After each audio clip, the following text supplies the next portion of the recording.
Welcome to Pratap classes. दोस्तों, Pratap classes के YouTube channel पर आपका स्वागत है। आज है 20 मार्च 2026 और 20 मार्च 2026 के जितने भी इंडिया और वर्ल्ड के जो करंट अफेयर्स के क्वेश्चन बनते हैं उनका आज अपने डिस्कशन करेंगे। पूरा वीडियो ध्यान से देखना और लास्ट में मैं आपसे क्वेश्चन पूछूंगा जिनके जवाब आपको कमेंट बॉक्स में देना होगा। आज अपने पढ़ेंगे वर्ल्ड हैप्पीनेस रिपोर्ट 2026 में सबसे खुशहाल देश कौन सा है, भारत विद्युत शिखर सम्मेलन 2026 का आयोजन और बिम्स्टेक युवा पेशेवर विनियम कार्यक्रम आयोजित किया गया। इनकी आज हम चर्चा करेंगे पूरे लेटेस्ट न्यूज़ के साथ में। डेली आपको सुबह ये करंट अफेयर्स की क्लास आपको मिलती है। जो भी साथी bank, UPSC, SSGD, RS, railway, first grade, LDC, वनपाल, कोई भी एग्जाम हो, उन सभी एग्जाम के लिए ये 15-16 मिनट की क्लास डेली आपको कंटिन्यू मिलती रहेगी। तो सभी साथी एक बार करेंगे सेशन को लाइक शेयर, सभी साथियों को प्यार भरा नमस्कार, गुड मॉर्निंग। तो सबसे पहले हमने 19 मार्च को क्या पढ़ा, हमने पढ़ा भारत ने अमेरिका के नेतृत्व में आयोजित बहुराष्ट्रीय नौसैनिक अभ्यास सी ड्रैगन 2026 में किस स्थान के पास भाग लिया, गुआम में। भारत को सबसे अधिक एलपीजी किस देश से प्राप्त होता है, कतर से। भारतीय एनिमेटेड शॉर्ट फिल्म CHYIMI ने किस फेस्टिवल में बेस्ट डायरेक्टर अवार्ड जीता, तो न्यूयॉर्क शॉर्ट एनिमेशन फेस्टिवल 2026 में। राष्ट्रीय रक्षा उद्योग सम्मेलन 2026 कहाँ आयोजित किया जा रहा है, नई दिल्ली के अंदर। 6G मानकीकरण पर अंतर्राष्ट्रीय कार्यशाला का आयोजन किस विभाग द्वारा किया गया, दूरसंचार विभाग और संचार मंत्रालय द्वारा। पंजाब विधानसभा ने सर्वसहमति से कौन सा बिल पारित किया जो श्री आनंदपुर साहिब में नई यूनिवर्सिटी की स्थापना करेगा, वो है Shri Guru Tegh Bahadur world class university bill. Gujarat सरकार ने किस अभियान की शुरुआत की जिसका उद्देश्य पशुधन की सुरक्षा और बीमारी के प्रसार को रोकना, तो फुट एंड माउथ डिजीज टीकाकरण अभियान।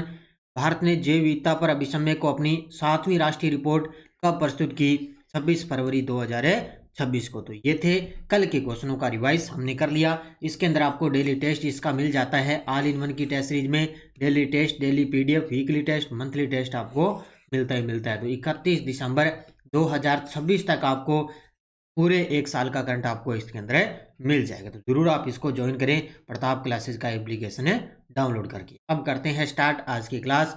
जितने भी साथी लाइव जुड़ चुके हैं एक बार करेंगे सेशन को लाइक और शेयर। पहला क्वेश्चन आपके सामने, वर्ल्ड हैप्पीनेस रिपोर्ट 2026 में सबसे खुशहाल देश कौन सा घोषित किया गया है। ये लीजिए भी बड़ा गजब का प्रश्न है और हम बार बार अच्छे तरीके से पढ़ रहे हैं और एक ही देश है वो लगातार सबसे टॉप पे चल रहा है। और इसी के साथ आज बता देता हूँ, आज 20 मार्च को अंतर्राष्ट्रीय खुशी दिवस भी बनाते हैं। तो ये देखो आपके सामने, आज 20 मार्च को अंतर्राष्ट्रीय खुशी दिवस भी बनाया जाएगा और साथ में विश्व गोरिया दिवस भी बनाते हैं। तो वर्ल्ड हैप्पीनेस रिपोर्ट 2026 में सबसे खुशहाल देश कौन सा घोषित किया गया, वो है फिनलैंड। कौन सा, फिनलैंड। और लगातार ये 9वीं बार सबसे टॉप पे है। तो ये इसको अच्छे तरीके से याद रखना, 9वीं बार फिनलैंड है वो सबसे टॉप पे आ चुका है। अब अपने भारत की रैंकिंग क्या है देखो, इसके अंदर दुनिया का सबसे खुशहाल देश फिनलैंड लगातार 9वीं बार सबसे टॉप पे है। रिपोर्ट प्रकाशित करने वाला संगठन है वेलबींग रिसर्च सेंटर। इसको याद रखना, किसके द्वारा ये रिपोर्ट प्रकाशित की जाती है, वेलबींग रिसर्च सेंटर। देशों की रैंकिंग देखें तो पाकिस्तान आ चुका है 104 नंबर पे और भारत आ चुका है 116 नंबर पे। 2025 के अंदर भारत 118 नंबर पे था, अब आ चुका है भारत 116 नंबर पे। तो लाइफ इवोल्यूशन स्कोर लगभग भारत का देखें तो 4.536 है। कितना है, 4.536 है भारत का स्कोर। इजराइल का स्थान है 8वां स्थान। 2.5 साल से जारी संघर्ष के बावजूद भी इजराइल 8वें स्थान पे है। और सबसे खुशहाल देश देखें तो वो है अफगानिस्तान सबसे नीचे, और इसके ऊपर है सियरा लियोन और मलावी सबसे अफगानिस्तान से ऊपर है। तो ठीक है, याद रखना फिनलैंड लगातार 9वें वर्ष भी सबसे टॉप पे है। और अपनी भारत की रैंकिंग याद रखना खास तौर से 2025 में 118 और अब भारत आ चुका है 116 नंबर पे। तो ये आपको याद रखना है अच्छे तरीके से। और पाकिस्तान की याद रखना 104 नंबर पे। केंद्रीय विद्युत मंत्री मनोहर लाल द्वारा घोषित भारत विद्युत शिखर सम्मेलन 2026 का आयोजन कब और कहां किया जा रहा है। ये क्वेश्चन वैसे मैंने आपको पिछले महीने करवाया था, क्योंकि 19 से लेकर 22 मार्च तक ये नई दिल्ली के अंदर ये सम्मेलन चलेगा। कहाँ पे, 19 से 22 मार्च 2026 नई दिल्ली के अंदर इसका आयोजन चल रहा है। भारत विद्युत शिखर सम्मेलन 2026 किसके द्वारा? अपने केंद्रीय विद्युत मंत्री हैं मनोहर लाल द्वारा। देखो, अब देखो हिंदी में इसको बोलते हैं क्या? हिंदी में बोलते हैं भारत विद्युत शिखर सम्मेलन, और इंग्लिश में बोलेंगे भारत इलेक्ट्रिसिटी समिट 2026 से नई दिल्ली। घोषणा करने वाले केंद्रीय विद्युत मंत्री मनोहर लाल। 19 से 22 मार्च 2026। इस सम्मेलन की थीम है electrifying growth, empowering sustainability, connectings globally. ये इसकी थीम है।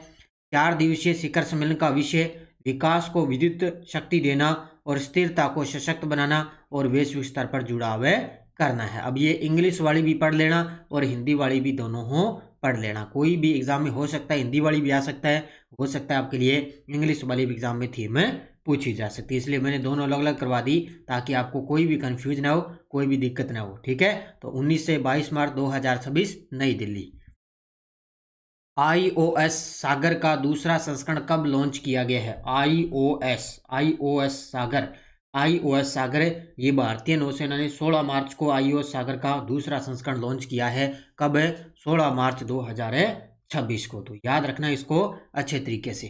ठीक है, देखो iOS सागर का दूसरा संस्करण लॉन्च, भारतीय नौसेना ने 16 मार्च 2026 को iOS सागर का दूसरा संस्करण लॉन्च किया है। इसका उद्देश्य यह पहल हिंद महासागर क्षेत्र के देशों के बीच सहयोग को मजबूत करने पर केंद्रित है। तो ये हिंद महासागर का जो क्षेत्र है, उन देशों के बीच में सहयोग को मजबूत करने का केंद्रित है। ये संदर्भ देखें तो यह कार्यक्रम उसी समय शुरू हुआ जब भारत ने फरवरी 2026 में इंडियन ओशन नेवल सिंपोजियम की अध्यक्षता संभाली थी। तो भारत ने, याद रखना एक पॉइंट ये भी बन गया कि फरवरी 2026 में इंडियन ओशन नेवल सिंपोजियम की अध्यक्षता संभाली थी। उस समय ये कार्यक्रम स्टार्ट हुआ और आरंभ कोच्चि में स्थित भारतीय नौसेना प्रशिक्षण केंद्रों में व्यावसायिक प्रशिक्षण सत्रों के साथ इसकी शुरुआत हो चुकी है। ये याद रखना, भारतीय नौसेना ने 16 मार्च को iOS जो सागर है उसका दूसरा संस्करण लॉन्च किया है। भारत सरकार ने 9 मार्च से 15 मार्च 2026 तक महाराष्ट्र के मुंबई और पुणे में किस कार्यक्रम की मेजबानी की है? इस प्रकार के प्रश्न ना एग्जाम में खास तौर से छप जाते हैं। तो ये की है बिम्स्टेक युवा पेशेवर विनियम कार्यक्रम। कौन सा विनियम कार्यक्रम? ये हुआ था 9 से 15 मार्च 2026। महाराष्ट्र के मुंबई और पुणे में इस कार्यक्रम का आयोजन किया गया था। कौन सा हो गया? बिम्स्टेक युवा पेशेवर विनियम कार्यक्रम। ये कार्यक्रम याद रखना, आयोजन 9 से 15 मार्च, कहाँ पे? मुंबई और पुणे के अंदर। प्रथम संस्करण यह बिम्स्टेक देशों के लिए पहला युवा पेशेवर विनियम कार्यक्रम रहा था। अब देखो, जब भी पहले की बात आती है ना, याद रखना पहला अगर कोई हो जाए तो याद रखना उसको अच्छे तरीके से एग्जाम में प्रश्न आता है। वो प्रतिभागी बिम्स्टेक सदस्य देशों के 30 युवा इनोवेटर्स, टेक्नोलॉजी डेवलपर्स और उद्यमियों और अन्य पेशेवर इसके अंदर शामिल हुए। इस विनियम कार्यक्रम की घोषणा प्रधानमंत्री मोदी जी ने छठे बिम्स्टेक शिखर सम्मेलन के दौरान की थी, क्योंकि अब की बार जो छठा बिम्स्टेक शिखर सम्मेलन हुआ उसी के दौरान इसकी घोषणा कर दी थी कि जो बिम्स्टेक युवा पेशेवर विनियम कार्यक्रम है वो मुंबई और पुणे के अंदर किया जाएगा। एड ट्रस्ट शिखर सम्मेलन 2026 कहाँ आयोजित किया जाएगा? ये इस प्रकार के प्रश्न ना, अब ज़्यादा इनके बारे में कुछ नहीं आएगा, लेकिन सीधा इतना फिक्स है एग्जाम के अंदर पूछा जा सकता है। तो एड ट्रस्ट शिखर सम्मेलन 2026 ये आयोजित किया गया है मुंबई के अंदर। बस याद रखना, अभी सीधा तारीख याद रखना, मार्च 2026 के अंदर है मुंबई में। ठीक है, तो एड ट्रस्ट शिखर सम्मेलन 2026 मुंबई, स्थान और समय मुंबई के अंदर। मुख्य भाषण केंद्रीय सूचना और प्रसारण सचिव श्री संजय जाजू इसके अंदर मुख्य भाषण दिया इन्होंने। उद्देश्य भारत के विज्ञापन क्षेत्र को प्रो ट्रस्ट यानी कि विश्वास समर्थक और प्रो रिस्पॉन्सिबिलिटी यानी कि जिम्मेदारी समर्थक दृष्टिकोण के माध्यम से एक वैश्विक रूप से प्रतिस्पर्धी और सत्यवादी पारिस्थितिकी तंत्र में बदलना है। ये आपको याद रखना है, भारत का जो विज्ञापन क्षेत्र है उसको क्या है, विश्वास समर्थक से और जिम्मेदारी जो समर्थक दृष्टिकोण है उसके माध्यम से एक सत्यवादी पारिस्थितिकी तंत्र में बदलना है। तो ये एड ट्रस्ट शिखर सम्मेलन 2026 मुंबई के अंदर आयोजित हुआ है।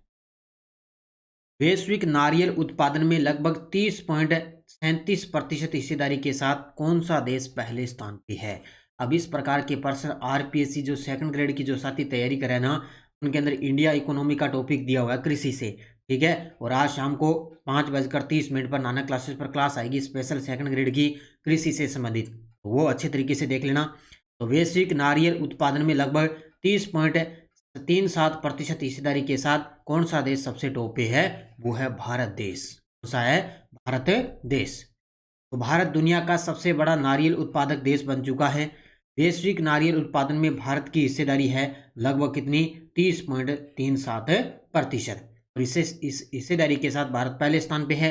सरकार ने बजट 2026-27 में नारियल क्षेत्र को बढ़ावा देने की घोषणा की है और नई नारियल प्रोत्साहन योजना भी शुरू की जाएगी। तो नई नारियल जो प्रोत्साहन योजना है उसको भी स्टार्ट किया जाएगा। तो अपने भारत के अंदर नारियल के उत्पादक राज्य कौन कौन से हैं?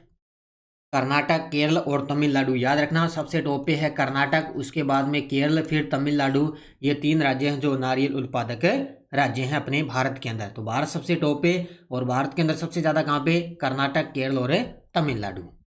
अगला, दत्तक यानी कि गोद लेने वाली माताओं के मातृत्व अवकाश से संबंधित हाल ही में सुप्रीम कोर्ट ऑफ इंडिया ने क्या निर्णय लिया है? तो ये आपने अच्छे तरीके से पढ़ा है, कल न्यूज़ के अंदर आपने पढ़ लिया होगा। तो इसका उत्तर क्या होगा? ये है, सभी दत्तक जो माताओं हैं उनके बच्चे की उम्र की परवाह किए बिना 12 सप्ताह का मातृत्व अवकाश मिलेगा। ये बहुत अच्छा निर्णय लिया है सुप्रीम कोर्ट ने।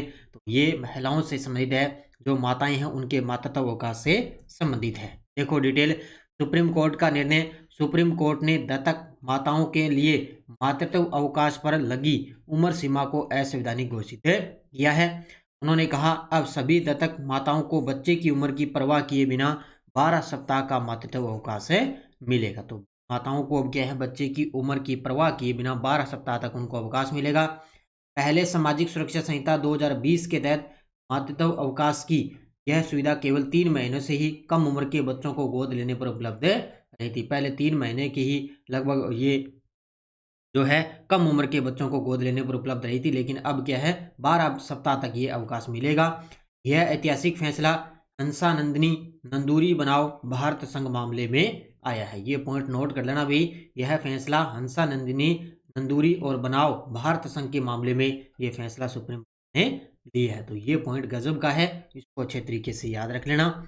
अब देखो वन लाइनर आपके सामने। महाराष्ट्र विधानसभा ने धर्म स्वतंत्रता विधेयक 2026 पारित कर दिया। भी धर्म स्वतंत्रता विधेयक 2026 यानी कि किसी भी व्यक्ति को अब उसको मतलब मजबूर नहीं किया जाएगा धर्म परिवर्तन से संबंधित, ठीक है।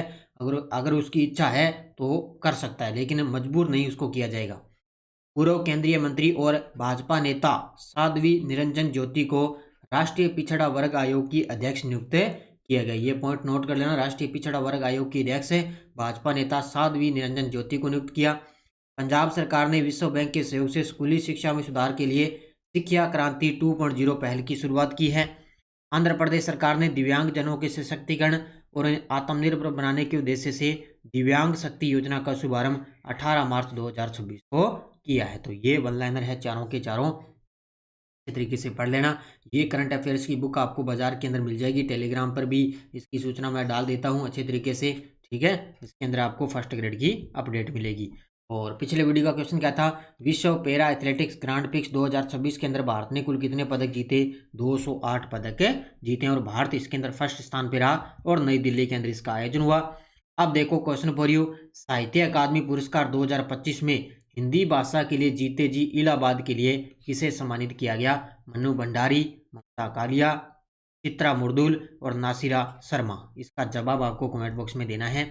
और अब देखो अपनी यस्टरडेज पॉलिटिकल की क्या थी? इस संविधान संशोधन के तहत एक ही व्यक्ति को 2 या से 2 अधिक राज्यों का राज्यपाल बनाया जा सकता है, वो है 7वां संविधान संशोधन। 15वीं विधानसभा में अनुसूचित जाति के लिए 8 और अनुसूचित जनजाति के लिए आरक्षित निर्वाचन क्षेत्रों में कितने महिला सदस्य निर्वाचित हुई? तो इसके अंदर 3, ठीक है। अनुसूचित जाति में 8 और अनुसूचित जनजाति में वो है 3 महिलाएं। पंचायती राज अधिनियम 1994 की धारा 14 के अनुसार 4 लाख की जनसंख्या वाली जिला परिषद में कितने सदस्य निर्वाचित होंगे? 17। ये प्रश्न आ चुका है। और राजस्थान के मुख्य सचिव थे जब भारतीय राष्ट्रीय कांग्रेस दिसंबर 2018 में सत्ता में आई थी, वो थे देवेंद्र भूषण। ये बड़े गजब के प्रश्न हैं, इनको बार बार पढ़ो, यही प्रश्न है घूम फिर के दोबारा आपको एग्जाम में मिलेंगे। अब देखो नेक्स्ट डॉज, ऐसे लोकायुक्त जो राजस्थान उच्च न्यायालय के मुख्य न्यायाधीश भी रहे, राजस्थान के ऐसे मुख्यमंत्री जो राज्य वित्त आयोग के अध्यक्ष भी रहे, लोक सेवा आयोग के अध्यक्ष व सदस्यों की बर्खास्त व निलंबन का प्रावधान किस अनुच्छेद में है, राजस्थान में पंचायत विभाग का गठन कब हुआ, और कार्य सलाहकार या कार्य मंत्रणा समिति का अध्यक्ष कौन होता है और इसका कार्यकाल कितना होता है? ये पांचों के जवाब आपको कमेंट करना है अच्छी तरीके से। ये फर्स्ट ग्रेड की बुक बाजार के अंदर उपलब्ध है नानक क्लासेस के नाम से। इस बुक को अगर ऑनलाइन ऑर्डर करना है नानक पब्लिकेशन का ऐप डाउनलोड करके फर्स्ट ग्रेड वाले और एसआई वाले इसका रिवीजन कर सकते हैं 1.0। और ये अपनी टेस्ट सीरीज भी चल रही है फर्स्ट ग्रेड की, इसको ज्वाइन कर सकते हो। सेकंड ग्रेड शिक्षक प्लस पीटी थर्ड ग्रेड की टेस्ट सीरीज है, एलडीसी है, एसआई की चल रही है, सीईटी की चल रही है। क्योंकि एसआई का एग्जाम नज़दीक आ गया तो इस टेस्ट सीरीज को लेकर आप एक महीने का मंथली है उसका टेस्ट सीरीज लेके आप अभ्यास कर सकते हो। ये थी आज की अपनी क्लास। सभी साथी करेंगे वीडियो को जाते जाते लाइक शेयर। धन्यवाद। जय हिंद, जय भारत, जय राजस्थान।